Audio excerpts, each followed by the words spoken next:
नमस्कार, स्वागत है आप सभी का। मैं हूं कृतिका और देश का सबसे भरोसेमंद चैनल डीडी न्यूज पर लेकर हाजिर हूं आपका अपना पसंदीदा शो खबरों का सरपंच न्यूज पंच। और इस कार्यक्रम के जरिए हम आप तक हर रोज पहुंचाते हैं वो तमाम खबरें जिन पर रहती है हम सभी की नजर, क्योंकि न्यूज पंच में सिर्फ खबर नहीं बल्कि होती है हर खबर की पूरी पड़ताल।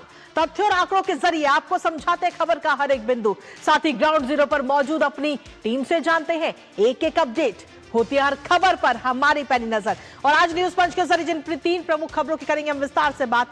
सबसे पहले एक नजर उन प्रमुख खबरों पर, यानी टॉप लाइन्स पर। और टॉप लाइन्स का रुख करते हुए सीधे सबसे पहली और प्रमुख खबर आपको बता दें, जहां विशेषाधिकार हनन पर अब तलवार। जी हां, और अब आगे इसमें क्या होगा। जी हां, संसद के सत्र की हम बात कर रहे हैं, जहां पर राहुल गांधी की तरफ से सरकार पर कई सारे आरोप लगाए गए और इन आरोपों का जवाब देते हुए किरण रिजिजू ने इस प्रस्ताव की बात की है कि उनके ऊपर यह प्रस्ताव लाया जाएगा। और साथ ही वहीं दूसरी तरफ वित्त मंत्री निर्मला सीतारमण ने जब अपना संबोधन दिया सदन में, तो उसमें सीधे तौर पर राहुल गांधी को आईना भी दिखाया और साथ ही यूपीए का जो शासन था उस दौरान जो समझौते हुए उनको भी याद दिलाया। क्या कुछ वो समझौते थे जिन पर घिरते हुए राहुल गांधी और कांग्रेस नजर आई, बताएंगे विस्तार से आपको इस खबर के बारे में। लेकिन इसके साथ ही जो दूसरी प्रमुख खबर है वो है वंदे मातरम से जुड़ी। जी हां, अक्सर हम जब किसी भी कार्यक्रम में शामिल होने के लिए जाते हैं तो वहां पर जन गण मन गाया जाता है, जो हमारा राष्ट्रगान है। लेकिन अब सरकार ने एक नई गाइडलाइन जारी की है, ये आदेश है, और अब जन गण मन यानी कि राष्ट्रगान से पहले राष्ट्रगीत होगा, वंदे मातरम होगा। क्या है इसके नियम, बताएंगे विस्तार से। लेकिन इसके साथ ही जो तीसरी प्रमुख खबर वो है अंतर्राष्ट्रीय जगत से जुड़ी है और साथ ही पड़ोसी देश बांग्लादेश से, जहां क्या गेम चेंजर जेनजी बनते हुए नजर आएंगे। जी हां, आज बांग्लादेश में हो रहे हैं आम चुनाव और कौन कौन सी प्रमुख पार्टियां इस बार चुनावी मैदान में उतरी हैं, बताएंगे इस खबर के बारे में भी विस्तार से आपको। और साथ ही किस तरीके का माहौल और कैसी आ रही है वहां से तस्वीरें सामने, वो तस्वीरें भी आप तक पहुंचाएंगे। तो चलिए शुरुआत करते हैं पहली और प्रमुख खबर के साथ। तो पहली और प्रमुख खबर आपको बता दें, जहां संसद का बजट सत्र बुधवार को हंगामे की भेंट चढ़ गया, जब विपक्ष के नेता राहुल गांधी ने सरकार पर अमेरिका के साथ व्यापारिक समझौतों में भारत के हितों को बेचने का आरोप लगाया। और इस तीखे हमले के जवाब में केंद्रीय संसदीय कार्य मंत्री किरण रिजिजू ने राहुल गांधी के खिलाफ विशेषाधिकार हनन का नोटिस दाखिल करने की घोषणा कर दी। दरअसल राहुल गांधी ने सरकार पर कई गंभीर आरोप लगाए, जिसके बाद वित्त मंत्री निर्मला सीतारमण ने सदन में जवाब देते हुए राहुल गांधी को आईना दिखाया और यूपीए के शासनकाल में हुए बाली समझौते का जिक्र वित्त मंत्री ने किया, जिसमें भारत के किसानों के हितों के साथ समझौता किया गया था उस दौरान साल 2013 में। और आखिर क्या था बाली समझौता और कैसे भारत को हो रहा था इससे नुकसान, बताएंगे आपको। साथ ही इस खास कार्यक्रम में हमारे साथ खास मेहमान भी जुड़ेंगे, उनसे भी चर्चा करेंगे इस पूरे मामले को लेकर। लेकिन सबसे पहले आपको दिखाते हैं विशेषाधिकार हनन का नोटिस राहुल गांधी को। तो जी हां, सबसे पहले आपको बता दें, विशेषाधिकार हनन का नोटिस दिया जाएगा। सदन में नेता विपक्ष जो है वो इस वक्त चौतरफा घिरते हुए नजर आ रहे हैं। राहुल गांधी ने यूएस ट्रेड डील पर तमाम सवाल उठाए थे, जिन पर जवाब सीधे तौर पर संसदीय कार्य मंत्री किरण रिजिजू की तरफ से दिया गया। उन्होंने करारा जवाब दिया और साथ ही जवाब उन्होंने राहुल गांधी ने जो गंभीर आरोप लगाए उन सभी आरोपों को बेबुनियाद किरण रिजिजू की तरफ से बताया गया। और उन्होंने कहा कि ये तमाम आरोप जो है वो तथ्यहीन है और तर्कहीन है, ना ही इनमें तथ्य है और ना ही इनमें तर्क है। साथ ही उन्होंने कहा कि राहुल गांधी संसद को गुमराह कर रहे हैं। संसद को गुमराह करने का भी आरोप राहुल गांधी पर उन्होंने लगाया है। तो ऐसे में संसदीय कार्य मंत्री किरण रिजिजू ने और क्या कुछ कहा है, एक बार वो आपको सुनाते हैं। राहुल गांधी जी ने बजट पे भाषण देते समय बिना तर्क, बिना कोई सबूत और बिना नोटिस दिए वो इल्जाम लगा रहे हैं, बिना ऑथेंटिकेशन किए। आप एलिगेशन देंगे तो कोई मतलब नहीं है। अपने पार्टी की ओर से हम नोटिस सर्व करेंगे, स्पीकर साहब के वहाँ में नोटिस सर्व करेंगे और राहुल गांधी जी को उसका ऑथेंटिकेशन करना होगा। तो किरण रिजिजू की तरफ से सीधे तौर पर कहा गया कि उनके खिलाफ ये प्रस्ताव लाया जाएगा। लेकिन इसके साथ ही वहीं दूसरी तरफ अगर हम देखें तो वित्त मंत्री निर्मला सीतारमण की तरफ से भी जवाब दिया गया। उन्होंने क्या कुछ जवाब दिया वो भी आपको बताते हैं। दरअसल WTO के आगे कांग्रेस ने सरेंडर कर दिया, ये बड़ा आरोप वित्त मंत्री निर्मला सीतारमण की तरफ से लगाया गया। उन्होंने कहा कि अपने शासन में सीधे तौर पर कांग्रेस ने कई सारे ऐसे अहम निर्णय लिए जिनसे भारत को नुकसान हुआ है। ये बात उनकी तरफ से कही गई। अंतर्राष्ट्रीय मंचों पर जो निर्णय लिए गए, WTO के सामने भारत जो कांग्रेस की यूपीए सरकार थी उसने घुटने टेक दिए और देश के गरीबों और किसानों के हितों का भी सौदा कांग्रेस ने किया। इसके साथ ही वित्त मंत्री निर्मला सीतारमण ने 2013 में जो बाली समझौता हुआ था उसका उल्लेख किया और कांग्रेस को चौतरफा घेरा। भारत के लिए नुकसानदेह साबित हुआ यह समझौता। अंतर्राष्ट्रीय मंचों पर समर्पण करना कांग्रेस का इतिहास रहा, ये बात उनकी तरफ से कही गई। तो जहां एक और किरण रिजिजू ने राहुल गांधी के खिलाफ नोटिस लाने की बात कही, वहीं दूसरी ओर वित्त मंत्री निर्मला सीतारमण ने भी नेता विपक्ष को आईना दिखाया और यूपीए का शासनकाल याद दिलाया। वित्त मंत्री ने कहा कि कांग्रेस 2013 में बाली में विश्व व्यापार संगठन की बैठक में किसानों के हितों से समझौता करके आई थी। आपको सुनाते हैं। 2013 में वर्ल्ड ट्रेड ऑर्गेनाइजेशन WTO में जाकर के बाली में कांग्रेस ने एक समझौता करके आए। वो दो ही विषय था, ट्रेड फैसिलिटेशन एक था, दूसरा विषय public stock holding of grains था।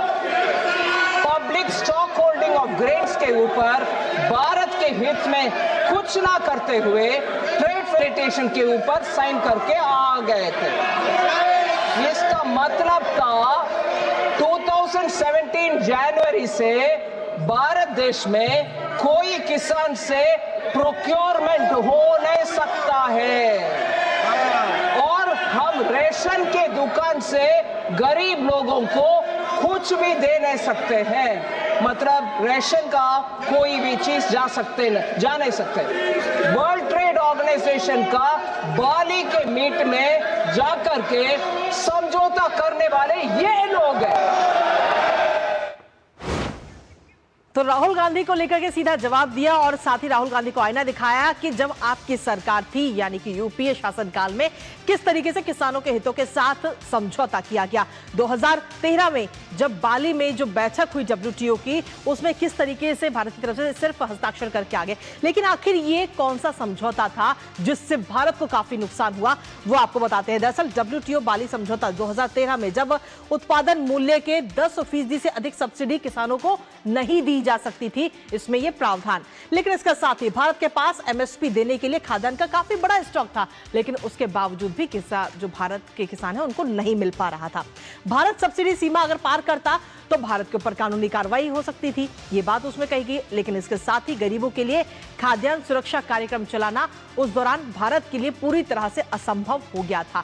और यह समझौता जिससे भारत को और खासतौर पर भारत के जो किसान हैं जिन्हें हम काफी ज्यादा मायने भी देते हैं और साथ ही सरकार भी जिन्हें काफी सपोर्ट कर रही है इस वक्त, उनके साथ किस तरीके से उनके हितों के साथ समझौता उस दौरान किया गया था।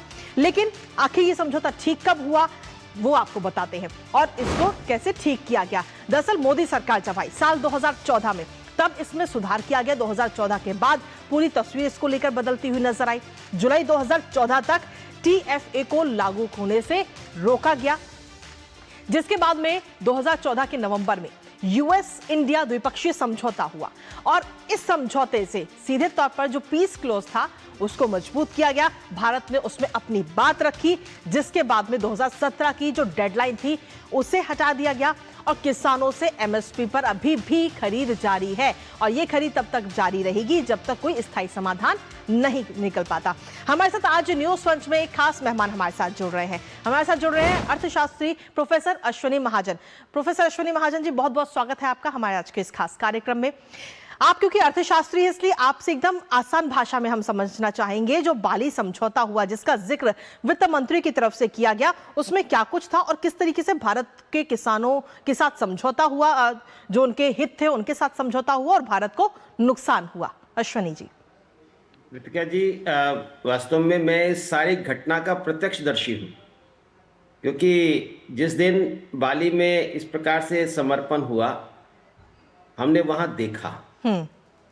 सुबह में आनंद शर्मा जी बड़ी बड़ी बातें कर रहे थे, वो हमारे जो उस समय के वाणिज्य मंत्री थे, और कह रहे थे कि हम किसी भी प्रकार से भारत के हितों के साथ समझौता नहीं होने देंगे। उन्होंने बाकायदा प्रेस कॉन्फ्रेंस बुलाई और शाम आते आते कुछ ऐसा घट गया कि अचानक सरेंडर हो गया और हमने उस पीस क्लॉज को एक्सेप्ट कर लिया, जी।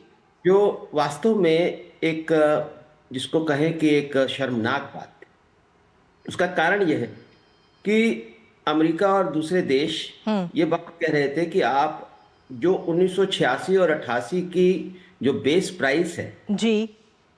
उससे ज्यादा अगर आप कोई कीमत देते हैं वो सारी की सारी सब्सिडी मानी जाएगी और ये सब्सिडी 10% से ज्यादा नहीं हो सकती। अब आप कल्पना कीजिए तो कि लगातार कि फूड प्राइसेस तो बढ़ती जा रही हैं। जो 1986 में 88 में जो कीमत थी और उस समय 385 रुपए कीमत थी जी। और वर्तमान में भी हम 2000 से ऊपर कीमत दे रहे हैं, तो ऐसे में उस 10% से ज्यादा आप दे नहीं सकते। इसका मतलब ये है कि जो पीस क्लॉज आपने एक्सेप्ट की कि 4 साल के बाद हमें अपना उस सारा का सारा पब्लिक स्टॉक होल्डिंग बंद करना पड़ेगा, पब्लिक डिस्ट्रीब्यूशन सिस्टम बंद करना पड़ेगा, इस प्रकार के समझौते को उन्होंने स्वीकार कर लिया। उसके साथ जुड़ा हुआ एक दूसरा समझौता था जी। TFA, जिसकी जिक्र आपने किया, trade facilitation agreement. Trade facilitation agreement ये चाहते थे विकसित देश और हम आसानी से वहां पर नेगोशिएट कर सकते थे, वो हमने नहीं किया और हमने दोनों जगह सरेंडर कर दिया। TFA पर भी सरेंडर किया और पीस क्लॉज पर भी सरेंडर किया। जी। जब हम वापस दिल्ली आए तो स्वाभाविक है उस समय यूपीए की सरकार थी जी। और तो हमने उस समय की मेरी स्वयं की बात हुई, उस समय की जो हमारी लीडर ऑफ द ऑपोजिशन थी सुषमा स्वराज जी, उनसे मैंने सारे विषय के बारे में बताया और उस पर एक बहुत बेहतर बयान हमारे उस समय की जो लीडर ऑफ द ऑपोजिशन थी उन्होंने दिया और उन्होंने कहा कि हमारी सरकार आएगी तो हम इस पीस क्लॉज को ठीक करवा देंगे। बिल्कुल। और उसके साथ ही साथ अरुण जेटली जी ने एक ब्लॉग लिखा, आदरणीय मुरली मनोहर जोशी जी ने भी इस विषय पर वक्तव्य दिया। एक बहुत बड़ा विषय उस समय चला और जैसे ही वो सरकार आई, अब यूपीए की एनडीए की सरकार आई, तो इस पीस क्लॉज को करेक्ट करने का तरीका शुरू किया गया और ये बात को हमें बताते हुए बहुत खुशी हो रही है कि अब उस पीस क्लॉज को परमानेंट सॉल्यूशन तक उसको जारी रखा जाएगा। यानी जब तक इस मुद्दे का जो गलत तरीके से उस समय की उस समय की जो सरकारें थी, WTO की उस समय तो कांग्रेस की सरकार थी, उस समय जो इस कंडीशन को एक्सेप्ट किया गया, ये बहुत ही बेहुदा कंडीशन है कि 1986 और 88 की जो कीमत है उसके ऊपर आप जो कुछ देंगे वो सब्सिडी मानी जाएगी और 10% सब्सिडी से ज्यादा आप दे नहीं सकते। इससे ज्यादा बेहुदा कोई बात हो नहीं सकती। मैं एक अर्थशास्त्र का विद्यार्थी होने के नाते और ट्रेड डील्स के बारे में जानता हूं, ये बहुत ही घटिया प्रकार से समझौता हुआ था WTO में, लेकिन उसको करेक्ट कराने का कोई इन्होंने कोशिश नहीं की गई और ये जो पीस क्लॉज अभी परमानेंट हो गई है, जब तक परमानेंट सोल्यूशन न हो तब तक नहीं हो सकता। यानी हमें इस बात का समाधान लाना पड़ेगा कि 1986 और 88 की जो बेस कीमत है वो गलत है, वो उसका कोई औचित्य नहीं है। तो यहाँ पर मैं पूरे आपको जो ऐतिहासिक तथ्यों के साथ ये बात आपके समक्ष रख रहा हूँ। प्रोफेसर अश्विनी, अगर सीधे तौर पर हम देखें तो इसके पीछे क्या आप मुख्य वजह मानते हैं कि आखिर क्यों यूपीए के शासनकाल के दौरान घुटने टेक दिए गए WTO के आगे? देखिए, एक बार नहीं टेके गए, बहुत बार टेके गए और WTO का समझौता ही घुटने टेकने वाला था। जी, मैं जानता हूं उस समय से मैं इसको ट्रैक कर रहा हूं कि पार्लियामेंट के अंदर और पार्लियामेंट के बाहर ये कहा गया कि जो WTO में नए मुद्दे, उस समय की गैट में जो नए मुद्दे लाए जा रहे हैं WTO अंतर्गतवा बनेगा, हम इस पर हस्ताक्षर नहीं करेंगे क्योंकि ये हमारे देश के हितों के अनुकूल नहीं है, क्योंकि इसमें हमें अपना पेटेंट कानून बदलना पड़ेगा, इन्वेस्टमेंट कानून बदलना पड़ेगा, हमें एग्रीकल्चर को खोलना पड़ेगा, सेवाओं को खोलना पड़ेगा, इसलिए हम इस पर समझौते पर हस्ताक्षर नहीं करेंगे, सरकारों ने कहा। लेकिन अचानक हम सुबह उठते हैं, न्यूज़पेपर में देखते हैं कि हमने सभी मुद्दे स्वीकार कर लिए और WTO में हस्ताक्षर करने के लिए चल पड़े और इस बात का गर्व महसूस किया कि हमने बहुत बड़ा काम कर दिया है। मैं यहाँ पर आपको दोबारा से बताना चाहता हूँ कि आज पूरी दुनिया WTO के उस भूमंडलीकरण के खिलाफ खड़ी है चाहे वो अभी हाल फिलहाल में दावोस में जो वर्ल्ड इकोनॉमिक फोरम हुआ उसमें भी इस प्रकार की बातों को कहा गया कि WTO से किसी को फायदा नहीं हुआ है। तो ऐसे में इस प्रकार के समझौतों में धकेलने का काम, और मैं यहाँ पर एक बात और याद कराना चाहता हूँ कि 2011 के आसपास RCEP के समझौते में भी WTO भारत को धकेला गया और ये समझौते पर बातचीत लगातार चलती रही। 2019 में नवंबर में जाकर के जब हमारे देश के प्रतिनिधि वहां पर गए, प्रधानमंत्री जी ने कहा कि हम इससे वॉकआउट कर रहे हैं क्योंकि ये हमारे देश के हितों के खिलाफ है। तो हमारा ये कहना है कि इस प्रकार के समझौतों के बारे में मैं यहाँ राजनीति की बात नहीं करना चाहता हूँ, लेकिन इस प्रकार की समझौते जो होते हैं जो राष्ट्रीय हित में होते हैं, राष्ट्र हित को ध्यान में रख करके हमें हर प्रकार का समझौता करना चाहिए। चलिए, बहुत बहुत शुक्रिया प्रोफेसर अश्विनी हमारे साथ जुड़ने के लिए और अपना कीमती समय हमारे साथ साझा करने के लिए। तो कुल मिलाकर अगर हम देखें तो यूपीए शासनकाल के दौरान जो समझौते पे बिना सोचे समझे हस्ताक्षर कर दिए गए, साथ ही जिन चीज़ों से, जिन लाइनों से किसानों को सीधे तौर पर नुकसान हो रहा था उस पर भी हामी भर दी जाती है। और इसी पूरे मामले को लेकर वित्त मंत्री निर्मला सीतारमण कहीं ना कहीं यूपीए शासनकाल के दौरान जो समझौते पर हस्ताक्षर हुए उसको लेकर कांग्रेस और साथ ही राहुल गांधी पर हमलावर होते हुए नजर आई। इसी बीच न्यूज पंच वक्त एक छोटे से ब्रेक का है, आप बने रहिए हमारे साथ। MDH किचन किंग मसाले को किंग क्यों कहते हैं? अगर MDH का किचन किंग किचन में हो तो हम सब कुछ बना सकते हैं। बैंगन का भरता, आलू गोभी, भिंडी मसाला, मिक्स वेजिटेबल, मटर पनीर और भी बहुत कुछ। ये तो मैजिक है। बहुत बढ़िया। Like magic. बढ़िया। जब धरती चीर कर निकलता है लोहे का पत्थर और मिलता है मोंगिया के जोश से, फिर तपता है, पिघलता है और बनता है फौलाद। अब होता है सरिया सारी खूबियों के साथ। मोंगिया स्टील, मजबूत देश का मजबूत सरिया। क्या आपको है आकर्षक बचत विकल्पों की तलाश? LIC प्रस्तुत करता है नव जीवन श्री सिंगल प्रीमियम प्लान। एक मुश्त प्रीमियम राशि जमा करें, जीवन बीमा कवर का आनंद उठाएं, परिपक्वता पर गारंटीकृत निश्चित राशि प्राप्त करें, तरलता विकल्प भी उपलब्ध। अभी खरीदें। मौजूदा पॉलिसी धारकों के लिए आकर्षक छूट, नियम और शर्तें लागू। विभाग अनेक, कंप्लेंट बॉक्स 1। किसी भी सरकारी दफ्तर, विभाग या बैंक से जुड़ी शिकायत के लिए pgportal.gov.in पर जाएं, रजिस्टर करें, संबंधित विभाग चुनें, शिकायत दर्ज करें और ट्रैकिंग ID नोट करें। SMS या ईमेल पर एक्नॉलेजमेंट पाएं और शिकायत का जवाब सीधे मंत्रालय से प्राप्त करें। अब तक 1 करोड़ 12 लाख से अधिक भारतीयों ने भरोसा जताया। CP ग्राम्स, आपकी हर शिकायत का हल। अभी शिकायत दर्ज करें pgportal.gov.in।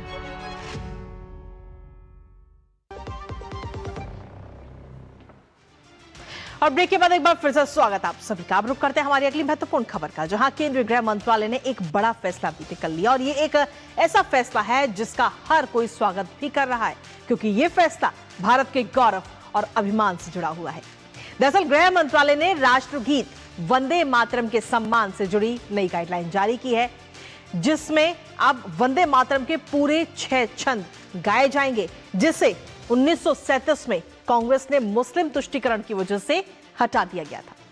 लेकिन अब वंदे मातरम के सम्मान में खड़े होना अनिवार्य होगा। सरकार के इस फैसले ने इतिहास के एक अधूरे सम्मान को पूर्ण सम्मान में बदला है, जिसका इंतजार पीढ़ियों से किया जा रहा था। करेंगे चर्चा अपने संवाददाता से, उससे पहले आपको दिखाते हैं वंदे मातरम पर ये नए नियम।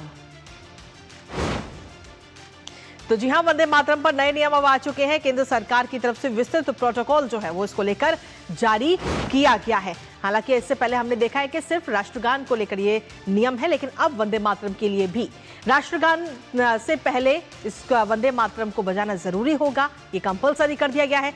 साथ ही जो सरकारी आयोजन जहां भी होंगे वहां पर राष्ट्रगान से पहले राष्ट्रगीत अनिवार्य है, वहां पर राष्ट्रगीत को बजाया जाएगा। और सिर्फ ऐसा नहीं कि कुछ सेकंड का आपने वंदे मातरम प्ले किया, बल्कि आपको पूरा 6 अंतरे वाला पूरा संस्करण जो है उसे प्ले करना जरूरी होगा। साथ ही इस संस्करण की कुल अवधि की अगर हम बात करें तो वो है 3 मिनट 10 सेकंड।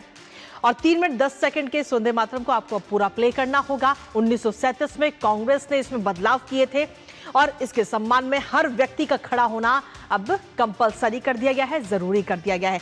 इसके साथ ही सिनेमा हॉल में भी जो है वो ये नियम लागू नहीं होंगे, यानी कि वहां पर ये नियम लागू नहीं होंगे। और आखिर कब कब वंदे मातरम गाया जाएगा, एक बार वो आपको बता दें।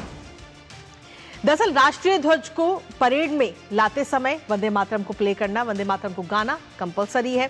तिरंगे को फहराने के समय किसी भी कार्यक्रम में इसको गाया जाएगा और साथ ही राष्ट्रपति के पहुंचने पर राष्ट्रपति के संबोधन से पहले और साथ ही बाद में भी सीधे तौर पर राष्ट्रगीत को गाया जाएगा। और सिर्फ छोटा सा नहीं बल्कि 3 मिनट से ऊपर का जो राष्ट्रगीत है वो पूरा प्ले किया जाएगा इस दौरान। साथ ही आपको बता दें कि राज्यपाल और उपराज्यपाल के जो भी समारोह होंगे वहां पर भी राष्ट्रगीत को प्ले करना कंपलसरी यानी कि अनिवार्य कर दिया गया है। सिविल सम्मान समारोह कोई भी होता है तो इस मौके पर भी राष्ट्रगीत गाया जाएगा। और स्कूलों की अगर हम बात करें तो स्कूलों में दिन की शुरुआत होने से पहले भारत सरकार के विशेष आदेश पर अब वंदे मातरम को प्ले किया जाएगा। हमारे साथ हमारे सहयोगी शैलेंद्र मिश्र इस वक्त जुड़ रहे हैं, सीधा उनका रुख करेंगे ताजा अपडेट के लिए। शैलेंद्र, क्या कुछ ताजा अपडेट है आपके पास में? वंदे मातरम के जो 6 छंद हैं उनको इस समय सरकार की तरफ से नई गाइडलाइन जारी करके, नए नियम जारी करके अनिवार्य कर दिया गया है। ये देखिए, दर्शकों को याद होगा कि जब वंदे मातरम पर 150 वर्ष पूरे होने पर सदन में चर्चा हो रही थी, तब सत्ता पक्ष की तरफ से कहा गया था कि वंदे मातरम में कुछ जो छंद हैं वो हटाए गए थे, बावजूद इसके कि सुभाष चंद्र बोस ने और बाकी नेताओं ने ये चाहा था कि उसे बनाए रखा जाए। लेकिन पंडित जवाहरलाल नेहरू ने जिस तरह से उनको हटाने का फैसला किया, 1937 का जिक्र करते हुए यह बात कही गई थी। और कांग्रेस पर उस वक्त पंडित जवाहरलाल नेहरू ने जो फैसला किया उस पर सवाल उठाया था और कहा था कि ये एक तरह से तुष्टीकरण की राजनीति थी जो उस वक्त ये फैसला लिया गया था। अब हम जानते हैं कि एक आदेश, एक दिशा निर्देश गृह मंत्रालय की तरफ से आया है कि राष्ट्रगीत को अनिवार्य, जब प्रमुख मौक़ों पर जिसका जिक्र किया गया है उसका गायन अनिवार्य है राष्ट्रगान से पहले, और वो पूरा का पूरा राष्ट्रगीत गाया जाना चाहिए जो बंकिम बाबू ने लिखा था।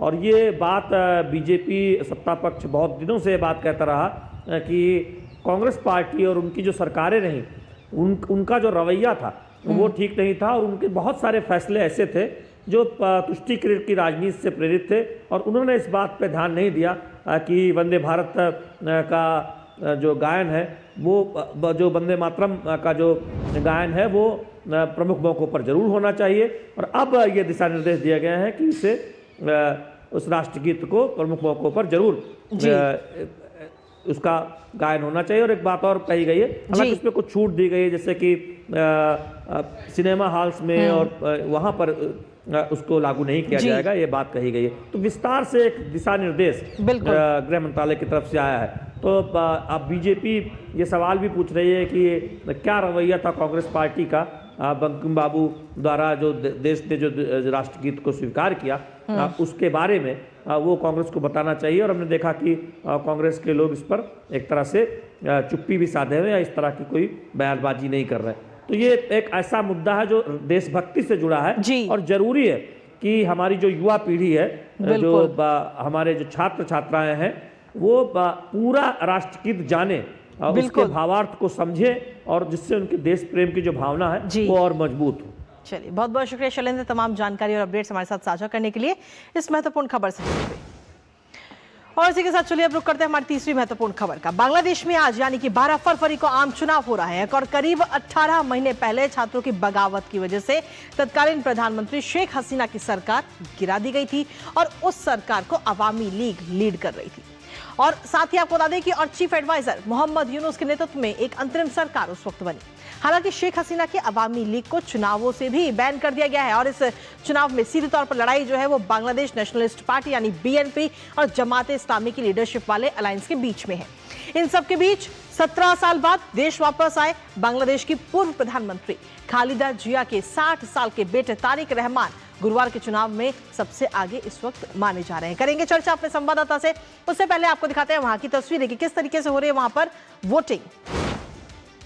तो सबसे पहले ये तस्वीरें इस वक्त आपको दिखा रहे हैं। कुल 299 सीटें और बहुमत का आंकड़े की अगर हम बात करें तो 151 बहुमत का आंकड़ा है। और ऐसे में देखना होगा कि ये जादुई आंकड़ा बांग्लादेश में कौन सी पार्टी के खाते में जाता है। कुल वोटर की अगर हम बात करें तो 12.77 करोड़ कुल वोटर हैं और पुरुषों की संख्या अगर हम बात करें तो 6.48 करोड़ पुरुषों की संख्या है जो आज वोट करते हुए नजर आएंगे। तो बांग्लादेश में ये चुनावी रण है और कुल उम्मीदवार है 2028, जिसमें कई सारी पार्टियों ने अपने अपने जो उम्मीदवार हैं उनको चुनावी मैदान में उतारा है। हालांकि देखना होगा कि जनता किसके वादों पर मोहर लगाती हुई नजर आएगी। तो फिलहाल आज ये वोटिंग हो रही है और वहां की ये तस्वीरें हम आपको दिखा रहे हैं और ये स्याही लगने के बाद में अपने उंगली पर जो स्याही लगी है उसको दिखाते हुए नजर आ रहे हैं। हालांकि चुनावी टक्कर की अगर हम बात करें तो इसमें प्रमुख तौर पर 3 पार्टियां हैं, जिसमें बीएनपी है, साथ ही जमात इस्लामी और एनसीपी। इन 3 प्रमुख पार्टियों के बीच में सीधा मुकाबला। हालांकि इसके बीच में अगर हम देखें तो शेख हसीना की पार्टी को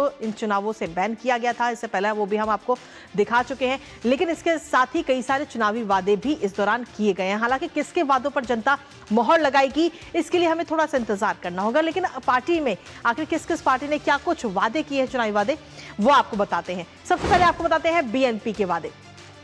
चुनावी टक्कर की अगर हम बात करें तो बीएनपी, जमात इस्लामी और साथ ही एनसीपी, इन 3 पार्टियों में ये सीधी टक्कर है और तीनों पार्टियों ने अपने अपने हिसाब से चुनावी वादे किए हैं। हालांकि किस पार्टी के चुनावी वादों पर जनता ज्यादा भरोसा करेगी वो भी जल्द ही सामने आ जाएगा। लेकिन इसके साथ ही किस पार्टी ने क्या कुछ वादे किए हैं वो भी आपको बताएंगे। इस वक्त हमारे साथ में हमारे सहयोगी जुड़ गए हैं, नवल संघ परमार, सीधा उनका रुख करते हैं। फोन लाइन पर हमारे साथ जुड़े हैं नवल संघ। सीधे तौर पर अगर हम देखें तो तीनों पार्टियों का इस वक्त आज चुनावी मैदान में है और देखना होगा कि जनता जो है किसके वादों पर कितना भरोसा जताती है।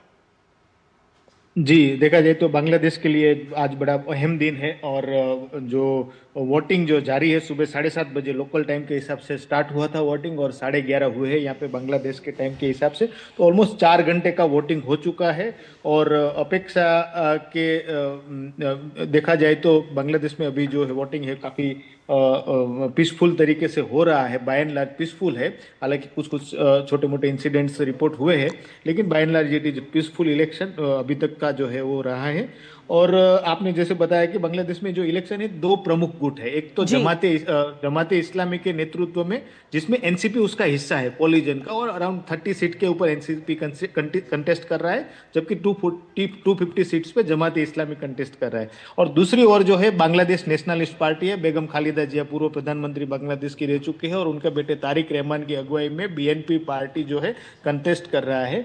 और दोनों पार्टियों ने अपने अपने हिसाब से वादे किए हैं, लेकिन जमाते इस्लामी पार्टी के नेतृत्व में जो गठबंधन लड़ रहा है उसके साथ दिक्कत यह है कि उनका फंडामेंटलिस्ट रिलीजियस फंडामेंटलिज्म, जिसको लेके कुछ लोग जो है उनसे जरूर आकर्षित है और जमाते इस्लामी का कंसोलिडेशन हुआ है। लेकिन एक बड़ा सेक्शन जो है बांग्लादेश में अभी भी मानता है कि बांग्लादेश को एक लिबरल डेमोक्रेसी होना चाहिए, जहाँ पे फंडामेंटलिज्म की जगह पे सेक्युलरिज्म या तो माइल्ड जो है रिलीजियस सेंटिमेंट रहे, वो ज्यादा स्ट्रांग ना बने, वो बांग्लादेश के हित के लिए है, तो वो मानने वाला एक बड़ा वर्ग है। दूसरी ओर बीएनपी पार्टी जो है लंबे समय से सत्ता से दूर रही, शेख हसीना की राइवल पार्टी माना जाती है आवामी लीग की।